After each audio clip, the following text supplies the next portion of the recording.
I love Twitch. Twitch is 90% this. I mean, I have a lot of respect for the Twitch audience and their patience levels, for what they say about the youth. This is a stunning rebuke to all of it. They've learned to get dopamine hits from this. Yeah, they're piggies. They like it.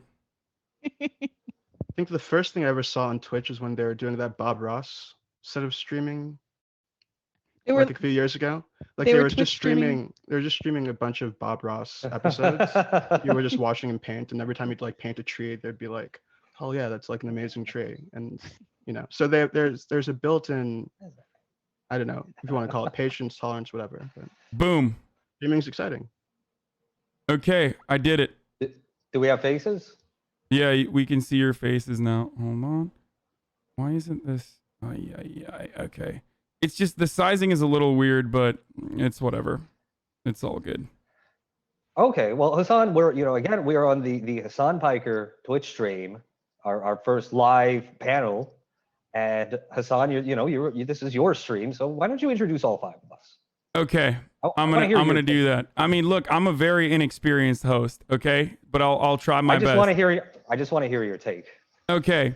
All right, ladies and gentlemen, that's Virgil, Texas, that you're seeing on your screen right now.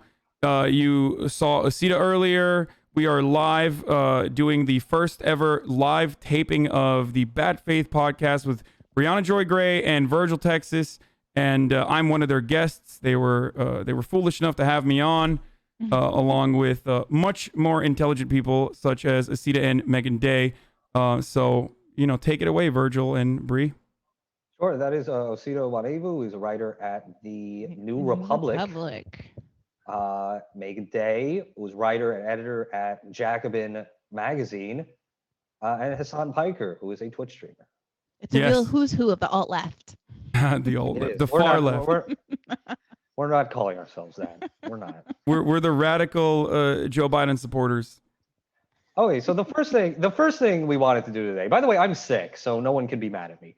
The first thing that we're going to do today was go over something that people have been talking about for the past couple of weeks, and with like increasing intensity, is whether or not the election will be stolen. Whether or not what are the possible scenarios where Republicans will just steal the election before our very eyes, or what if Trump doesn't leave? And like there's a lot of I think a lot of fraidy cat stuff going around, but there is as well a lot of truth to this. And when Briahna and I were setting this up, she was like, I don't really know this whole electoral college crap. And I said, I do exactly in those terms. And I said, I know it, kind of. I get the gist of it, and I assume the rest of you do too. So I was thinking, just to lay the groundwork of this, we'll play a game where I'm going to explain this entire process, but I'm going to make shit up too because I forget a lot of it, and everyone can buzz in when they think I've lied. We're gonna play the lying game. We invented this. It's the lying. It's a game where I lie to you, and along the way we're gonna explain the Electoral College. It'll be fun. This makes sense, right? You might have heard of something called true or false, but that's different than the lying game, which Virgil invented. Yeah, this is just me lying. This is kind of what I do. Okay, so here's how it starts. So on the first Tuesday after the first Wednesday in November. There's a day in November where all the people vote. All the people in the country vote, and what they're voting for is electors. And each state, and District of Columbia, they all have a set number of electors, and they vote for a slate of electors pledged to a single candidate. So if Wyoming goes for Trump, then Trump gets 3 electoral votes. He gets 3 electors. In the Secretary of State or Secretary of Elections for whatever state, they certify that vote. And they say, okay, it was like this slate of electors won. In some fucking day in December, in the first Wednesday after the second Tuesday in December, the electors meet in each state capital and they cast their votes. And then this gets written down in a certificate that gets sent to Congress. in January, the new Congress is sworn in, and the new Congress then counts the electoral votes. Both of the houses meet, the Senate and the House. They all get together. It's all big. They're all friends, and they bring in a box, a mahogany box that has all of those votes that were cast at the state capitals, all of them, and then they're counted on the floor of the House of Representatives in front of all the Congress. And the vice president, as president of Senate, oversees this whole process. He's in charge of the whole Megillah. It's going to be Mike Pence, because this is before the next vice president has been chosen. It's in good hands. Very excited. It's in good hands. It's in good hands. So he's like the speaker of this whole committee of the both houses. So they count the votes, and then once someone gets the majority of the votes, they win. They win the election. And then that's when the new president and vice president are chosen. But here's where it gets tricky. Anyone can object to the counting of the votes, to some aspect of it, as long as there is one member of the Senate, one member of the House who both object. And then the Congress will debate it for like 2 hours. And then both houses will vote on it, whether or not to accept the objection. And if this is where it gets complicated, there's no real process, as far as I know, for what happens if the Senate says, yeah, that's bull crap, we object, and the House says, no, that's not a real objection, we're going to count the votes. As far as I know, there's nothing that actually resolves that situation. Of course, it would not be complicated if everyone just kind of played by the rules and agreed that, okay, whoever gets the most votes will win. But the scuttlebutt right now is that in states like, say, Wisconsin, which has a Democrat governor and a Republican state legislature, that the state legislator will just say, oh, well, Trump actually won. And then they will appoint their own electors, and they will send that to Congress. And then the Republicans in Congress will object to seating the counting the votes of the Biden electors, and say, no, it's actually the Trump electors. Like, those are the real ones. The Biden electors are fraudulent. And there's nothing that will resolve that if Congress remains in Republican hands. So did I tell any lies there? Were there lies? I don't know. You know a lot more than I do. Sorry, Megan. On my least major, I found that extraordinarily hard to follow, and I'm sure that there were major untruths that I completely missed. But the one that I really want to start out with is that at the very beginning, you said that all of the people of the country vote. That's not true. It's like the eligible population of the country. Well, okay. Yeah. That's an untruth. You got me. There. And also, I think you said the box was mahogany, but I think it's chestnut. So other than that, as far as... Damn, you're good. You're good. Osita, did you get any ones?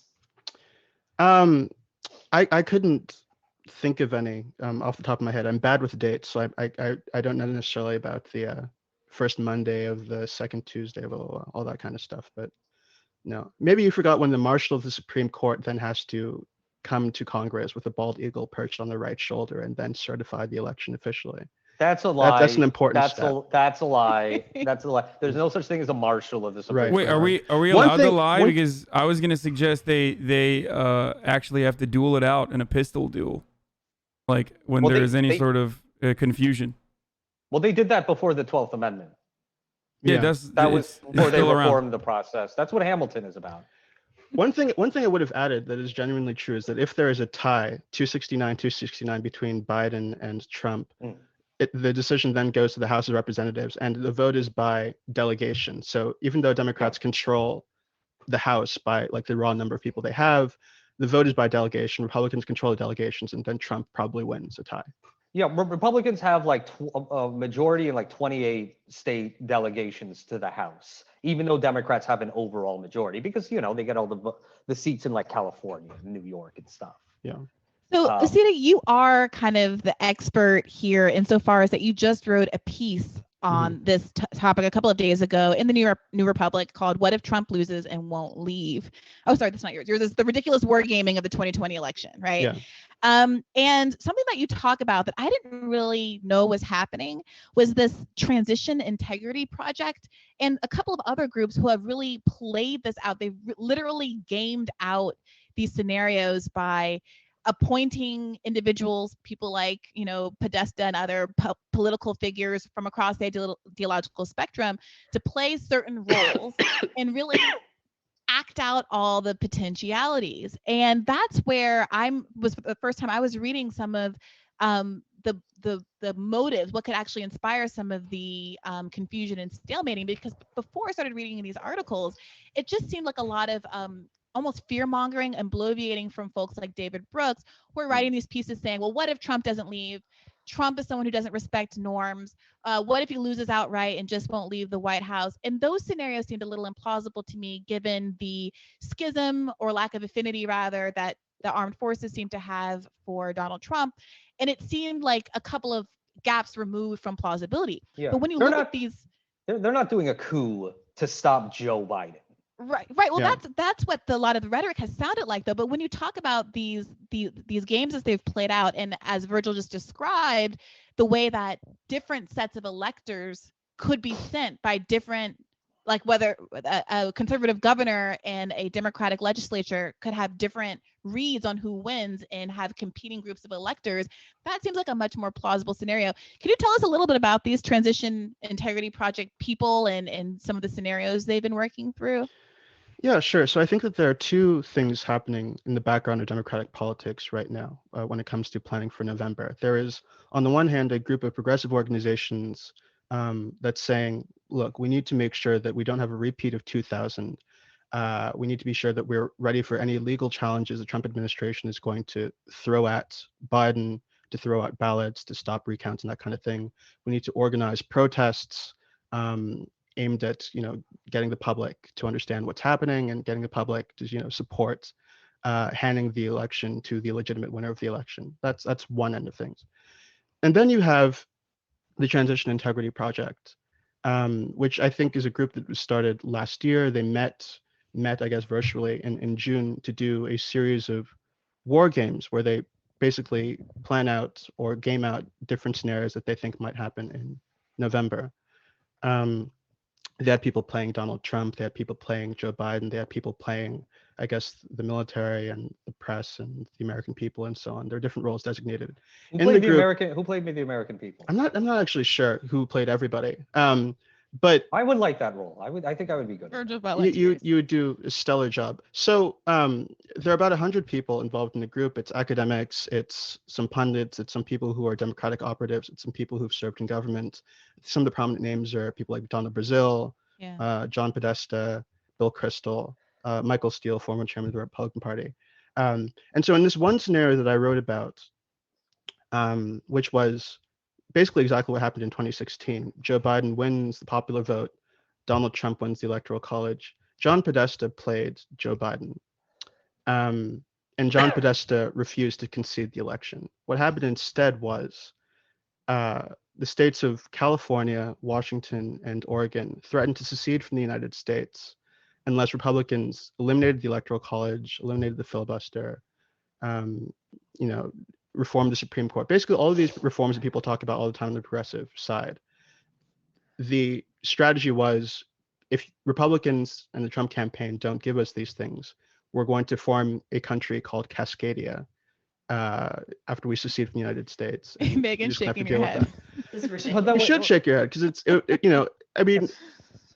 it's ridiculous and it's funny, but it's also kind of galling to me.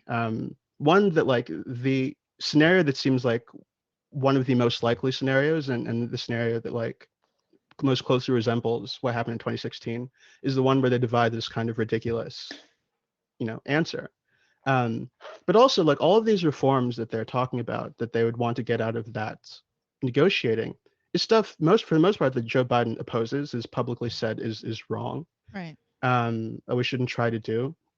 And it's not like these people, for the most part, and I don't know who all is in it, but certainly the most prominent names mentioned here haven't really done anything over the past 4 years to address the Electoral College substantively. You know, there is an actual movement, an actual piece of legislation you can support in the state legislatures that would actually do something about this problem. I write about it in the piece, but there hasn't really been much investment or buy-in from major figures in the Democratic Party on that. Well, after 2008, when Obama won in what passes for a landslide nowadays, they genuinely thought, well, we're never going to lose the Electoral College again. Yeah. We've got the Midwest locked down, and like that's it. That's the key to everything.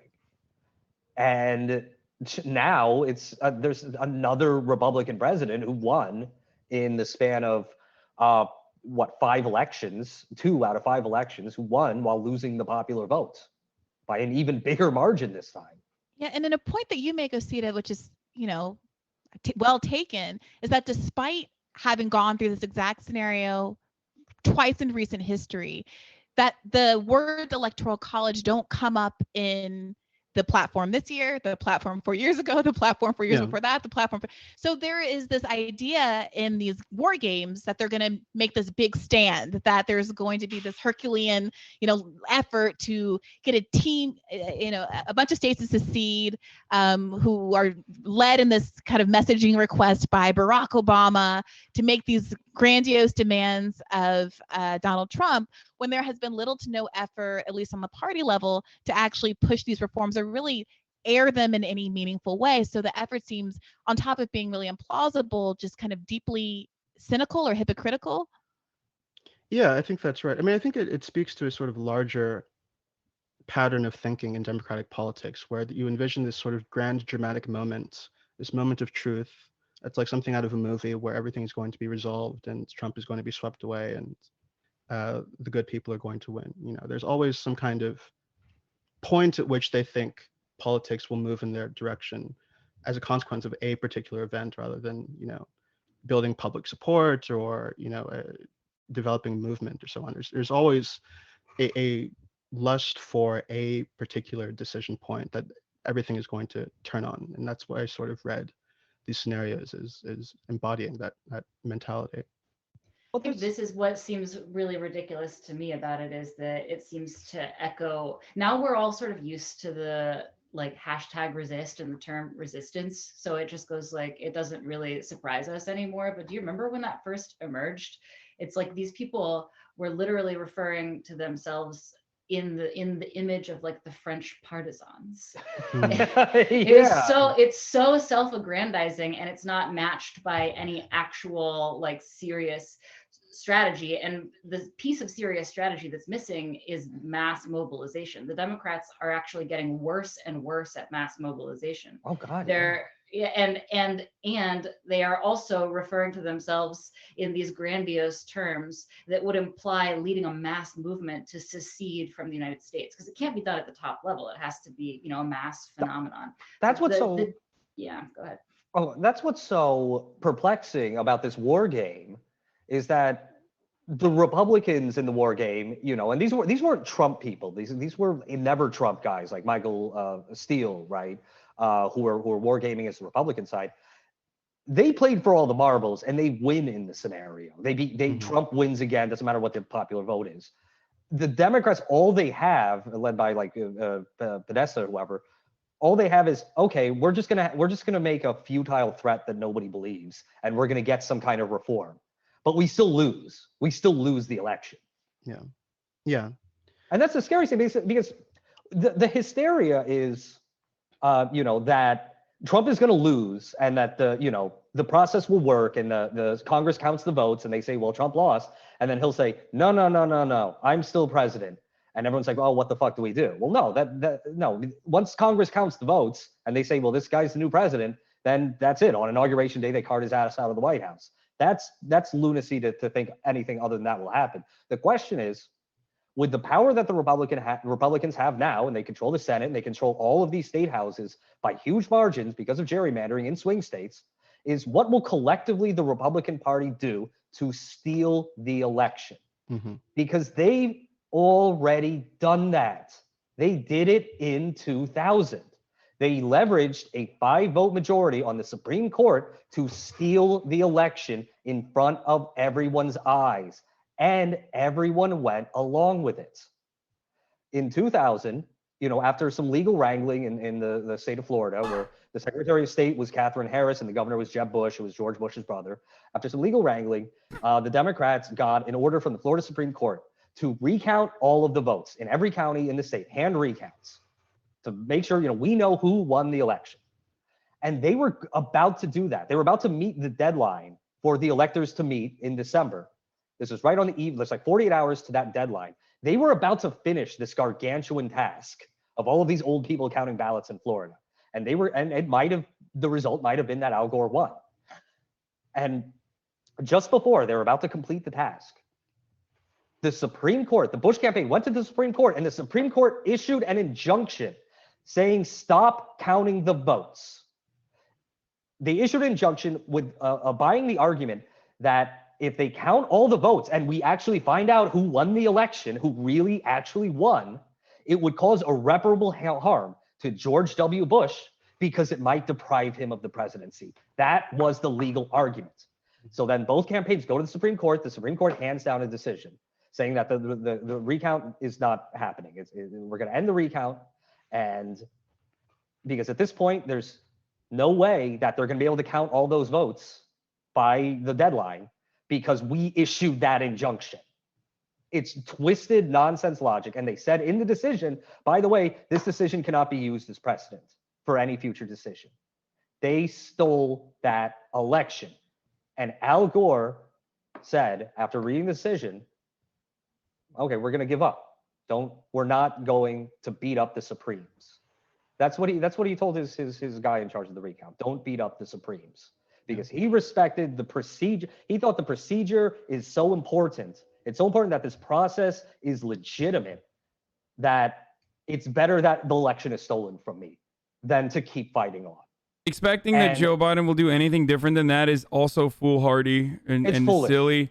I think that the other part of this equation, in a situation where Donald Trump also loses, and it's pretty obvious that he loses, where he will try to maintain power, I think is also, I don't know, I find that to be a little ridiculous as well, because I feel like he does not want to be shamed, isn't that? And I feel like that could be a motivating factor in why he would just step down and say, I didn't want to be president anyway. This was really hard. I'm just going to go start my new, TV network or whatever.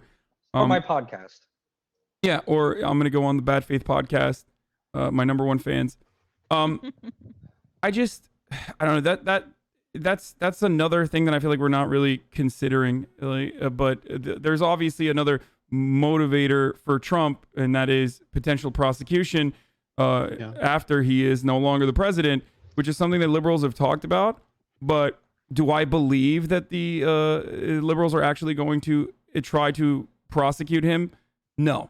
There's plenty of precedent to show that the Democrats are notorious for not looking backwards, but only looking forwards, like not prosecuting the war crimes of the previous administration when Barack Obama had every right and all the energy to do so. So. Yeah, this was a subject that came up on our last premium episode on Monday when I listened to Pete Buttigieg's first episode, and he was discussing this exact same thing, and he was asking, what should happen? We all want to respect norms and not have the kind of chaos that America sees itself as exceptional for not having had compared to certain other countries.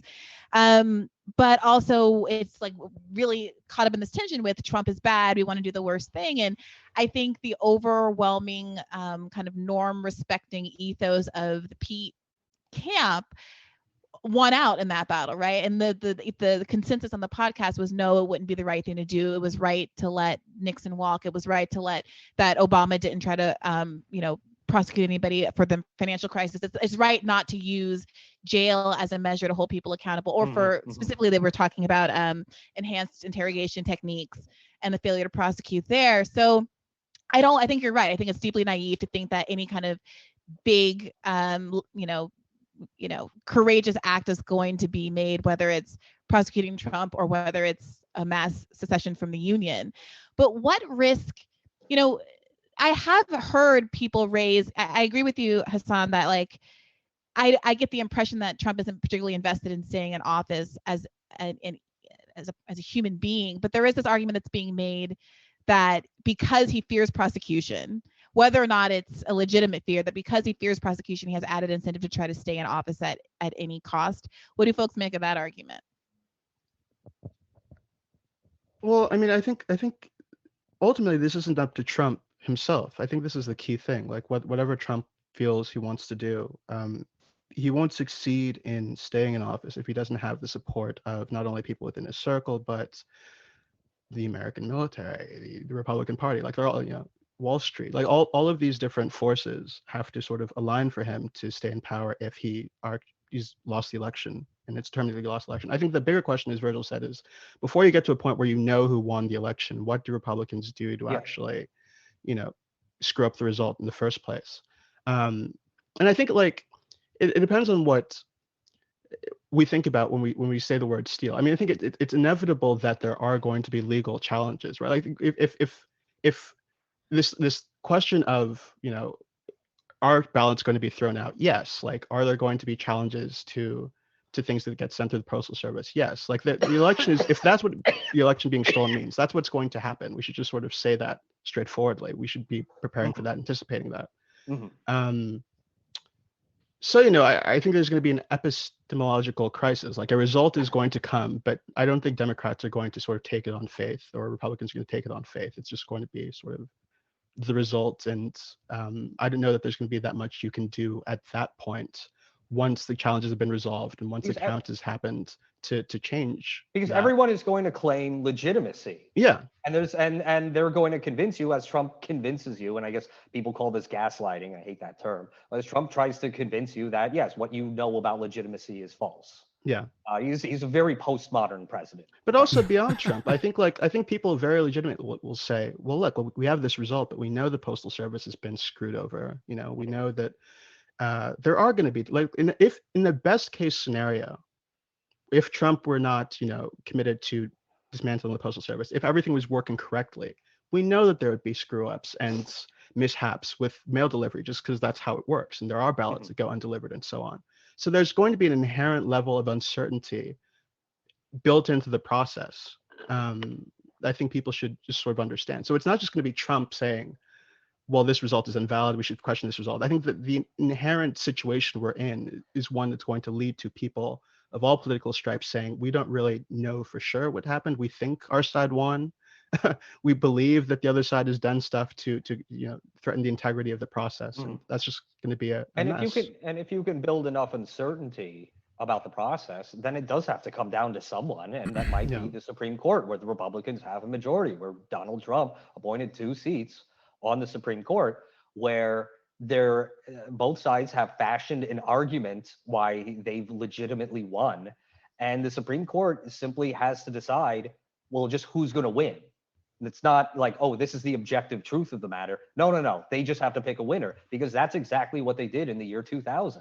And I've read that before the Supreme Court decided Bush v. Gore, Sandra Day O'Connor was at some party in Washington and talking about how she had heard from like Drudge or something that, the Gore people went to nursing homes in Florida and they just had, vegetables, senile people, just like they just hold their hands and like have them vote for Al Gore. And like, so she just did not believe in the legitimacy of even if Gore had won. And so, we're worse off than we were in 2000. 2000, we looked like a stable country then. Oh yeah, absolutely. The crazy thing. Yeah.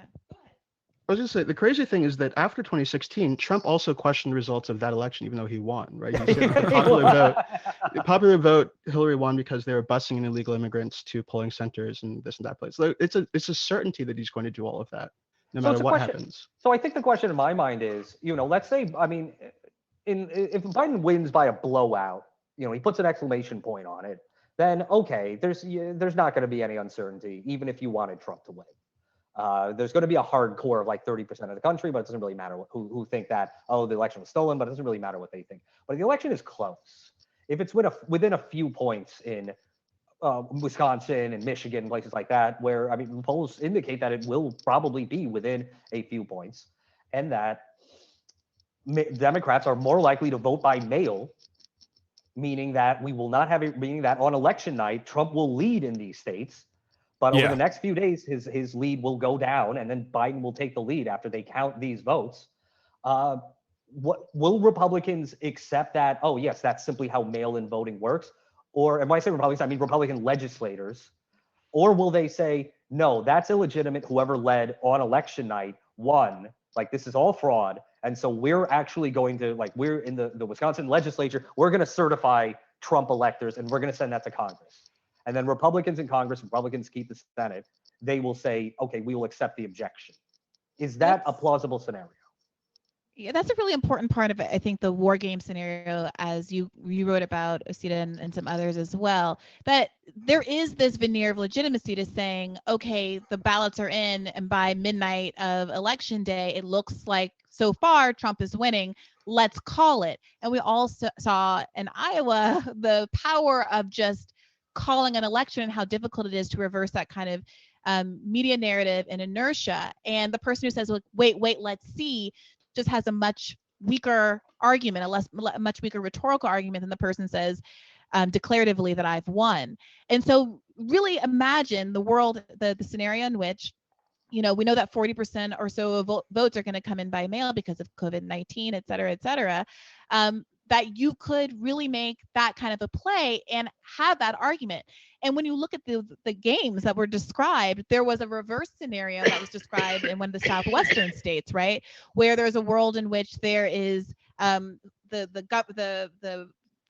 political identification of the governor and the legislator is switched, and the Democrats in that scenario argued the exact Republican position for the scenario as it played out in like Pennsylvania.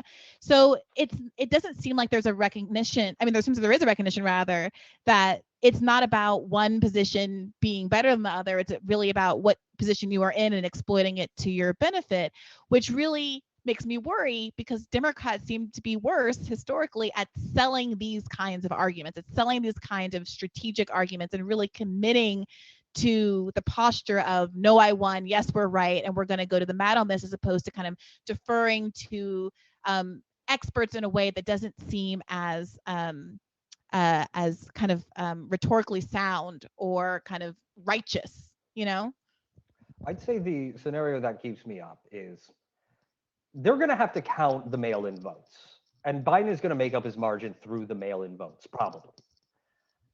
Meaning that if Republicans really want to screw this whole process up, if they really want to steal the election, all they have to do is shut down the counting of votes, which is literally what they did in the year 2000. That is exactly how they won the state of Florida. And one of the most famous incidents was the Brooks Brothers riots in Miami-Dade County, where in Miami-Dade was one of the original 4 counties that was doing a full hand recount. And at the elections office in Miami-Dade, Republicans had assembled this crew of demonstrators. It was called the Brooks Brothers riot because they were like dressed. They were like young Republican shitheads dressed in Brooks Brothers attire, and they stormed the elections office and they shut down the counts. They actually did that, and a lot of these guys went on to jobs in the Bush administration and on Capitol Hill. Yeah. Now, what is going to stop Republicans or these assault rifle sickos like these demonstrators from doing the exact same thing, from going into the elections office in Milwaukee, with their assault rifles and saying you're not counting any more votes? Well, I mean, I think that's as I said in the beginning, I think that's where you get these progressive groups that are kind of organizing now to make sure that the votes are counted. You're talking people who are saying that there needs to be civil disobedience, disruptive action if it comes to the point where Republicans are actively trying to suppress the counting of votes and so on. I think all of this stuff is kind of very difficult to actually predict and sort of think through in your head before the fact.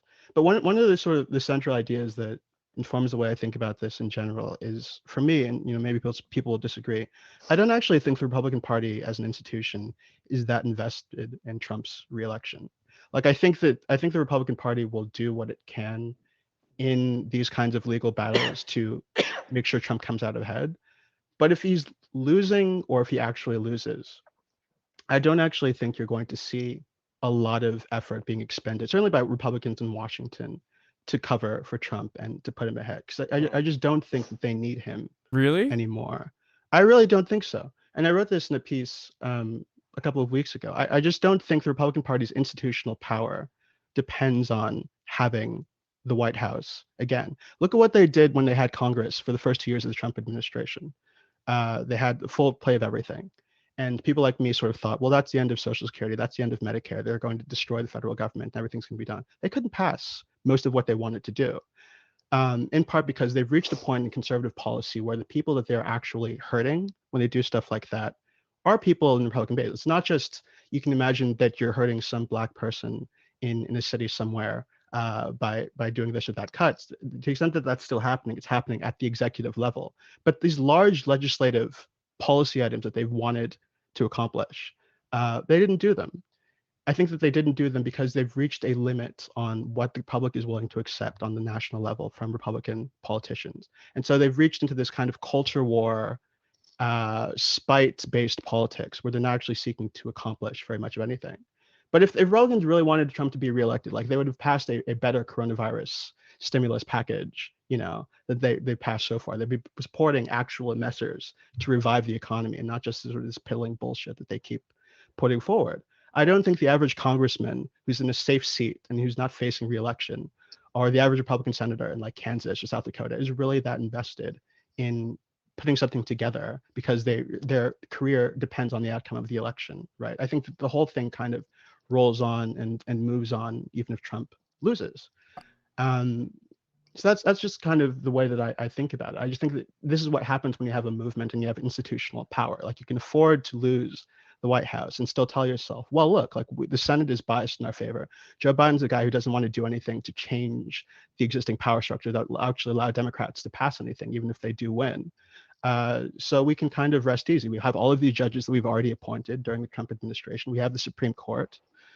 We have gerrymandering. We have all of these kinds of structural advantages that are going to prevent Democrats from doing much of what they want, even if they win the election. So I think that, No, but what you're saying is that it's good that Bernie lost because otherwise we'd have a Trump coup. I don't know that I would say that. I don't know that I would say that. But I do think that it's worth thinking sort of broadly about what the incentives are for the different actors here and the extent to which the Republican Party's future actually depends on Trump being reelected. I don't know what their agenda is if he's reelected. I don't know. I don't especially if he takes power in this kind of dramatic way. Like, what do you actually accomplish if you do this coup and the entire, everybody who is in the civil service in Washington, D.C. is basically like a centrist or a Democrat. Like, you're not going to be able to, the government will not function in that scenario, as far as I'm concerned. I feel like Republicans are hungry for power across the board. It doesn't really matter. Plus, you have RBG definitely retiring in the next 4 years. So that's another Supreme Court seat, like more opportunities. Like Trump, right. Between now and inauguration, even if Trump loses, there aren't really any more judge appointees that he could stack the courts with because he's already done all of that. So I agree with you.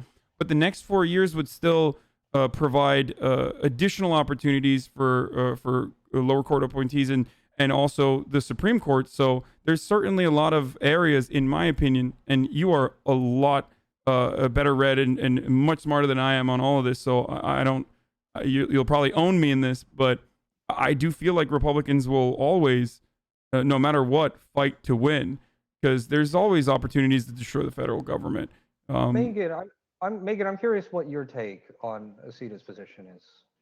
I was thinking about this point that was raised about a counterfactual where Bernie was, potentially going to be the one in the White House if it's not Trump. And I do think that you'd see much stronger consolidation and commitment from the Republican Party to stopping that from happening. Conversely, though, you wouldn't see the strength from the Democratic Party establishment in pushing back. But then there's another valence to this, which is that I actually think that most people who are planning to vote for Joe Biden are not enthusiastic about him, and he doesn't have that kind of mass energy behind him. So in this counterfactual scenario where you had Bernie potentially headed to the White House, the Democratic Party would be more hands-off, but there would be more of a potential for civil disobedience and some kind of like mass energy around, because it would be positive, not just negative, which is to say it would be about, changing the status quo rather than simply stopping a bad thing from continuing to happen.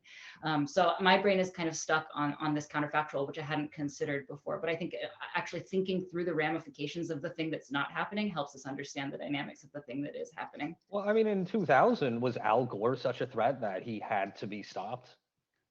No, Republicans just wanted to win. Well, no, but also the Republican Party had not.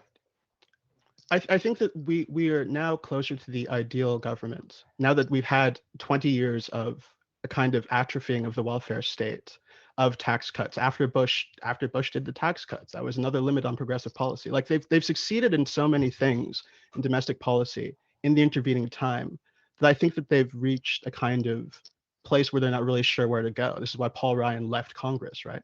Heritage Foundation, within a year or so of Trump being elected, said that he'd fulfilled, I think, like 68% of their governing agenda that they put out, for every Republican president. Like there's not a huge amount that they still want to do. To the extent that they are doing stuff, it's like it's Ben Carson at HUD, right? Doing these kinds of changes that are like very wonky to affordable housing policy that the public doesn't really know about, the public doesn't see. But those are the kinds of like scalpel-like changes that they're making. But again, like when they had full control of Congress and the presidency for 2 years, what they did was a big tax cut. That was a huge deal. And then when they were asked before the midterms what else they wanted to do, they said, well, we might do another tax cut. And that never materialized. Right. So what does the Republican Party actually exist to do at this point beyond one, stoke cultural outrage, get people mad at the libs, and two, prevent Democrats from doing stuff, right? They can do the first, whether or not Trump is in office. In fact, I think there are people whose careers probably benefit if Biden's in the office, and they can do a lot of rage, content about him and what Democrats are supposedly up to, just like they did under Obama. As far as stopping progressives, stopping Democrats, the system already works for them. Like the point isn't so much the Republicans do or don't want power. It's that they have power. It's that they've won, kind of, and that the system has been designed in a way that advantages them, even if they don't have to happen to prevail in a particular presidential election.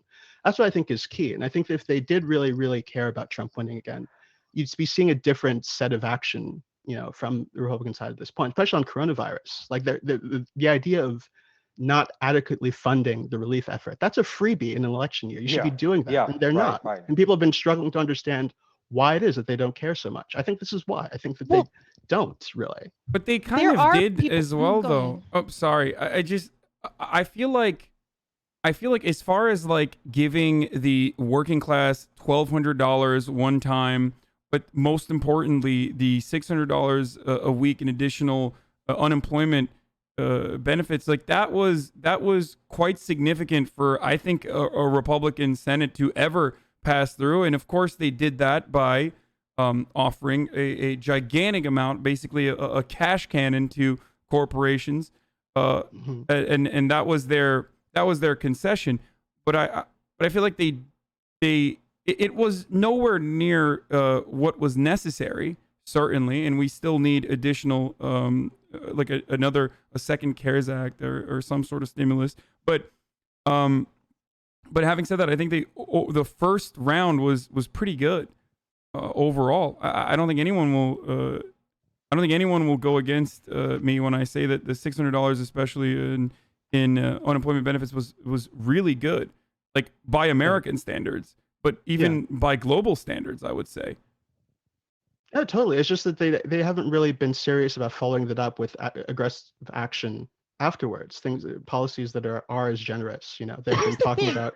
It doesn't seem like they're hurt by that, though. Like in a world where you're still winning the rhetorical battle, arguably because Democrats aren't messaging on those things in the way that they could, and that's arguable, and you can push back on that. But it seems to me that a big part of the issue is that Republicans are able to get away with doing the bare minimum. Not that the bare minimum is in of itself adequate to the constituencies that they still have to make happy on some level. So if you're not presented with an alternative that presents a contrast that makes you look bad, then you're able to get away with more and more, to inch farther and farther right. And that's kind of the broader argument that's been made by the left as to why incrementalism is such a failure and why the left has to start making bigger promises and drawing better contrasts. And you saw this with, hope and a lot of these other the broader conversation about what kind of relief you're going to get in COVID. You have bills that are supposed to be just symbolic that still are stripped of a lot of the rhetorical meat that could have helped Democrats sell that they offer so much more than Republicans at a point at which most Americans are suffering the worst crisis of their lifetimes, the worst crisis of generations, right? And yet you still don't get that. So I'm a little reluctant to give Republicans that credit to say, oh, they're in a kind of political detente where they don't need any to fight for that much more because they've gotten all they want. And I think that there are people who would are kind of under enough pressure to turn and flip on them, and that they still require all the lobbying money that's still flowing to these candidates and all this fight that's still going on out there, because there are folks who are looking for an alternative. Bernie was people looking for an alternative. Trump was people looking for an alternative. There's still a lot of dissatisfaction with the Republican Party.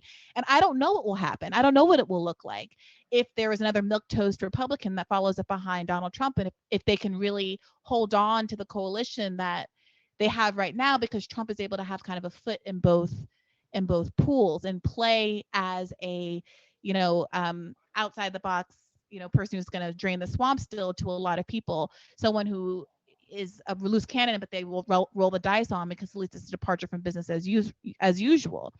How much can we really say that the Republican Party isn't invested in the presidency because they've won? They've won in a way that's a little intractable, and how much can we say that they, are actually and frankly more vulnerable? Not to say that there's going to be a coup, but I am a little hesitant to give them as much credit there, I think. Yeah, I mean, I don't think that they're in a position where they're more vulnerable now. I think that the way that the institutions are set up, the Senate's going to become more and more biased in their favor as time goes on, just by given, the way the population is distributed in the country. We will see what happens with the Electoral College, but, I think that there are enough things within the way the American political system works that advantages them, that they don't have to think too deeply about, where the electorate is headed on policy, unless the Democrats actually do what they're supposed to and sort of fulfill the hope that they're going to create democratic reforms and change the American political system. If that doesn't actually happen, I think Republicans, again, can rest kind of easy, given that conservative voters in this country are just sort of the center of American politics. And the other thing too is it's not just these structural things. It's having an opposition party where that you tell yourself the ideal for governance is when both sides come together and they reach a solution that everybody agrees to. Like, you're always reaching out to the right from that perspective. You're not doing the most progressive or the most left-wing policies. You have an opposition party in the Democratic Party that tells themselves that the Republicans have to be part of a governing coalition, right? And that's another thing that cements their power. If that mindset doesn't change, and I haven't really seen any evidence that it has within the Democratic electorate, Republicans can sort of also rest assured that people are going to hand them more power than they deserve, and then that they should be given. I would like to get to our next segment. And Hasan, is it all right if we go for 15 minutes from here? Yeah, no, we can do that. Yeah, for sure. Meagan recently wrote about California's Prop 22. Is it 22? Yeah, that's right, 22. For the pages of Jacobin magazine, which, by the way, turns 10 today. Happy birthday, Meagan and Jacobin. I turned 10 today, that's right. Meagan, would you please walk us through what's happening in California? Yeah, so this is a departure, though I actually think that we can draw interesting connections between like how thoroughly the Republicans have been able to implement their agenda, and whether or not they're even successful in a state like a Democratic controlled state like California, to this story. So it starts with the passage of AB 5 last year. This was a bill that restricted the definition of independent contractors in a way that made it so that Uber and Lyft and other delivery and rideshare companies could no longer do what they do, which is misclassify their employees, their gig worker employees, and not give them things like healthcare or pay them, minimum wage, protection against discrimination, all kinds of things that, the working class won over the course of a century, which just don't apply to this group of workers because they're supposedly independent contractors. So AB 5 restricted the definition of independent contractors to exclude them. Uber and Lyft basically ignored this for the better part of a year. And last month, a judge in California mandated that they comply by AB 5. They kicked and screamed. They threatened a capital strike. If you don't know what a capital strike is, it's essentially, how workers can withdraw their labor and go on strike. Capitalists can withdraw their investment and go on strike that way. And it sort of damages the regional economy and it forces politicians to cater to their whims. And so they threatened to do this. And basically another judge came along and said, okay, well, you have until October to comply. And so they're in an existential battle right now. Their entire business model is predicated, their entire business model. I mean, literally they don't exist. There's nothing that they're doing that is, they're sort of like trying to mystify it with basically the idea that they've introduced some, new technology, and that's true. But the actual business model itself is that they are cutting down on labor costs by misclassifying employees. Yeah. And so in the state of California, they want to continue to do that. And so they've put all of their eggs in a new basket, which is Prop 22. And this is a ballot measure that the people of California are going to have to decide. And so this is really a life or death battle for these companies. It's not just Uber and Lyft, it's also DoorDash, Instacart, companies like this. So collectively, those 4 companies, including Postmates, but Postmates was bought by Uber, they've put over $100 million into the campaign for Prop 22. The money has gone to buy really, really expensive consultants. Apparently they've brought on 18 consulting firms. Several of them have track records with the Republican Party almost exclusively, and with other corporations that are seeking to weasel out of regulations. So like the tobacco industry, styrofoam and plastics. So these are the kinds of people that they're bringing in to run the Yes on 22 campaign in California. It's one of the most expensive ballot measures in history. And what are they doing with this? This was what I wanted to highlight in the story that I wrote for Jacobin. It's just, first of all, that whole thing is, we can talk about that. But there's another detail that I wanted to highlight in my story for Jacobin, which is that the expensive consultants that they've hired, who presumably are the best in the country, or at least the most ruthless in the country, because again, this is a life or death battle for some of the biggest corporations in the country, they have been exposed in the process of orchestrating mass online pile-ons, including online harassment and even doxing of individual critics of Prop 22 on Twitter, for example. I can explain the story if you like, or you can just go read it and check. Who are these people? Are these the Bernie Bros? Is this their new gig? That's right. Yeah, that's right. The people who do the online harassment, you're familiar with them. The Bernie yeah, Bros. No, they've been hired to. No, of course. That was my thought. That was my thought. Like I was like, I never want to hear about Bernie Bros ever again after reading this story. And my other thought was, surely this is not the first time. This is not the consultants on this campaign have been exposed in the process of doing this. This is not their first rodeo. They're not pioneering this technique right now. And it made me think back to the Democratic Party primary online, which all of us were there for. We were all online. And you've got to wonder which consulting firms were, brought in by which actors to lead individual targeted harassment. I don't think that any of that was coming from the Bernie corner. I can't imagine it, but you can imagine that it went the other way. Well, that's what I always wonder about online. I meet a crazy person and I think, okay, is this person being paid or are they just crazy? Because they've got all this, I'm with Mayor Pete crap in their bio. And it's like, that's not normal. It makes you sound like a conspiracy theorist, but I think we're reaching the point, especially with this story about Prop 22, where we need to stop.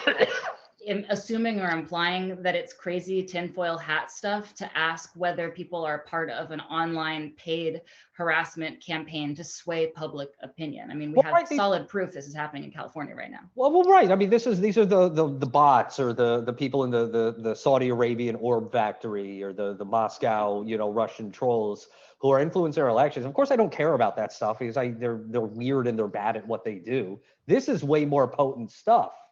Like you're really explicitly strike busting, with using online harassment.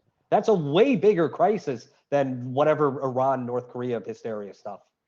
I think people should go, if they get a chance to go read the story, to actually see the mechanics of how it works. Because I do think that we on the left should try to develop an intuition about whether that kind of thing is happening or not, whether we're witnessing regular internet outrage, which by the way definitely exists and actually is the majority of what you see and is the very thing that these consultants are exploiting.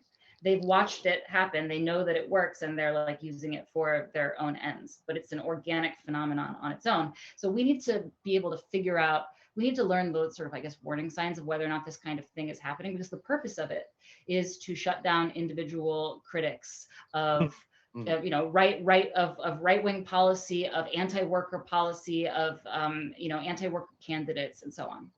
So how do we handle this though? Because there is this catch-22 where sometimes I feel like the thing that they hated about the Bernie Bros was that no one had to pay people to be enthusiastic about Bernie, right? Like not the existence of a mass of people who would fight for certain ideological touchstones or what have you, but the fact that other people were trying for the same thing. I think we've all read, the reporting that's come out about both how the Bernie Bro phenomenon was not empirically validated, and how the K-Hive was another one of these paid efforts to do this kind of mass targeting and harassment, right? And so it seems like it's obvious that this kind of thing is real, that let's say, bot armies and things are real. At the same time, there are all of these instances in which people weaponize the threat of bots or the ideas of bots to undermine real movements that exist, right? So there was an organic backlash against Kamala Harris for her criminal justice record that you saw uniformly across like YouTube videos, et cetera, from the second that she became a potential candidate. That was dismissed as, oh, these are Bernie Bros, at the same time that you have the K-Hive. You have all of the Russian bot hysteria, some of which is just human beings and some of which is not. I don't think there's a person on this panel who hasn't been called a Russian bot or an asset or something at some point in their life. It's basically a birthmark for leftists. So how do we talk about these things and label these things without feeding into narratives that would undermine movements that are supportive of the left? It's a really good question. Here's an analog that maybe that can help us think through this question. So historically, on the left has been infiltrated by state actors that want to destabilize the left and derail its political project, FBI, CIA, and so on. And the best advice that I've ever heard for how to go about handling that situation is to accept that you're never going to know who's an infiltrator, who's a state actor, and who's not, who's just behaving, in a way that's actually destabilizing and derailing in a really organic way. And to know that the state actors are actually emulating what the latter are doing, because they watch that and they see and they say that works really well to destabilize these people. Let's just press those buttons some more. So you're never going to know, and you can drive yourself really crazy trying to figure out which is which. I'm good at telling who's CIA. If you need to know who's CIA, just ask me. So I guess I would say that the lesson there is to not drive yourself crazy trying to figure out which is which, while at the same time it's like walking a tightrope, knowing that whether it's organic online outrage or it's paid consultants trying to dox and expose and character assassinate people to get them to shut up, you need to develop an internal set of internal resources to resist going absolutely nuts or getting intimidated into silence, which are the two things that they're actually trying to accomplish if they are in fact being paid to destabilize you. I mean, the purpose of this is to psychologically torment you so that your energy is not spent doing the thing that you're being very effective doing, and to make you afraid to speak out. So whether it's organic or artificial, we all need to be working on developing a kind of like a resolve online to not get sucked into this stuff and not get derailed by this stuff. I think there's two factors here that, at least in my like cursory investigation into this measure, I found that we're not really thinking about as well, which is one, there are so many like multi-level marketing pyramid scheme freaks that also end up doing Uber because they're like the up and coming day trader entrepreneur who's just like doing Uber to survive just for now, but like he's got that temporarily embarrassed millionaire mentality and, you know, a YouTube channel to go along with it. So all these like DoorDash YouTubers, and there is definitely an entire network of people like this that like work on Uber and give you tips on how to become a better Uber driver and stuff like that. A lot of these guys are definitely on the side of the corporations in this battle, and I don't think that's an accident. There's probably some paid promotion there as well. But then the other factor that I always think about whenever we look at like labor disputes in America, especially, is that I feel like the broader electorate are consumers first and foremost. I mean, they'll go and storm state capitals because they can't go to Applebee's on Fridays, you know, and that's the only meaning for existence for a lot of Americans.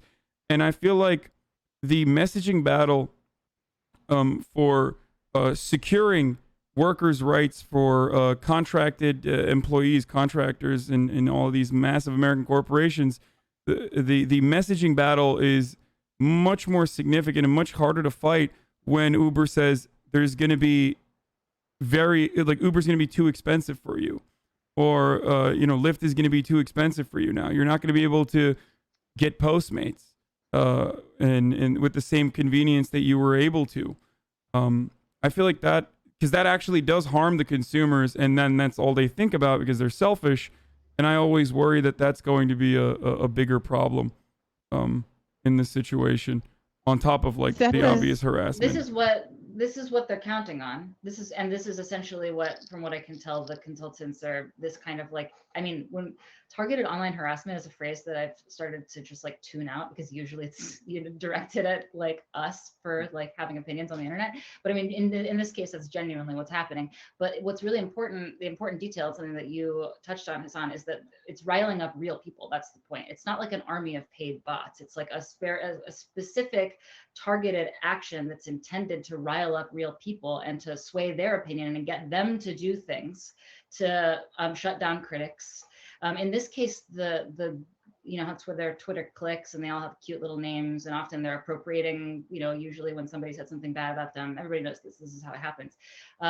This group of pro Prop 22 anti-AB5 people, and they're real people, call themselves the Lollipop Guild, and it's a reference to a quote from the author of the bill that was sort of like she put her foot in her mouth or something, and they seized on it. But these are real people, and they actually are thinking along the lines of what Hasan is talking about. And so that's what makes these kinds of actions on the part of consultants really effective, is because they don't actually have to pay for large numbers of fake accounts to do it. They have to set things in motion with real people. That's actually what they're relying on. So how do we win posting wars? How do we win the posting wars? Yeah, we have to win the posting wars, because of course the liberal view is, okay, we're gonna ask to speak to the manager of Twitter and have those accounts be banned. But that's not an easy thing to do. That's a whole process. How do we just win it? I have no idea. I mean, look, I this morning I was on the Jacobin podcast, The Vast Majority, with Micah Utricht and Matt Christman, and we were talking about more or less this. And the motto that we settled on is that even if we can't log off with our fingers, the left has to be on social media. We have to actually be out there promoting our ideas. Otherwise, we just cede that terrain to our opponents. But you do have to log off in your heart. This is the motto that we settled on. You have to log off in your heart. You can't let it consume you. You have to develop some kind of critical distance between yourself and your avatar, or else they're going to win. And they're getting smarter. Our opponents, our political opponents, are getting a lot smarter. They know what gets under our skin. They watch us do it to ourselves, so they know exactly how it works, and they're good at just simulating it. So we're gonna have to evolve as well to not let it get under our skin, I guess. Well, So no more leftist infighting. No more leftist infighting. But they've never owned me. They've never owned any of us. Well, it's because you guys are part of the chop with a fash pipeline, obviously. We're good. Why. We're secure. We are a secure forward operating base in the posting wars. No corn cobs on bad faith. I think we've run over. I think we should wrap it up here.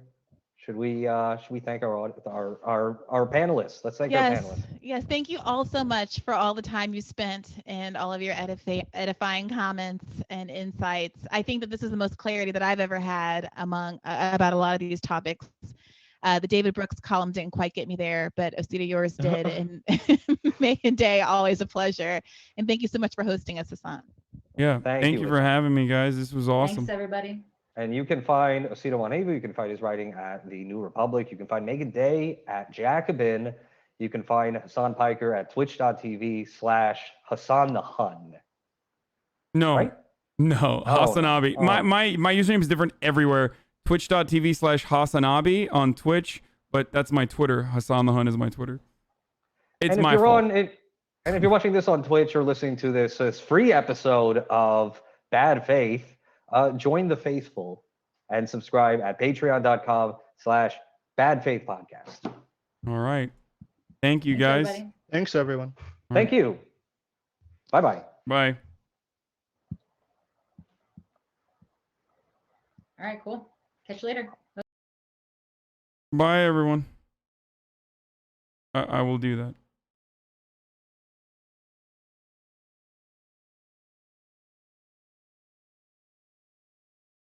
Okay, ladies and gentlemen, it's the PlayStation event. Ludwig was right? What do you mean? So, I will be doing the PlayStation event right now, and then we'll get back to the fucking politics in a second, okay? Yes, you heard me right. Hold on.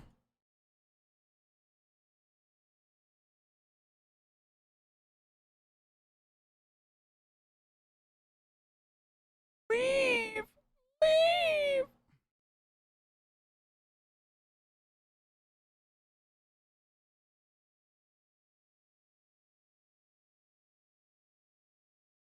Okay.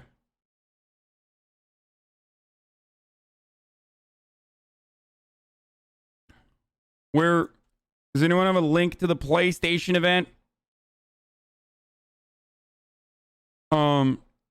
Where is it?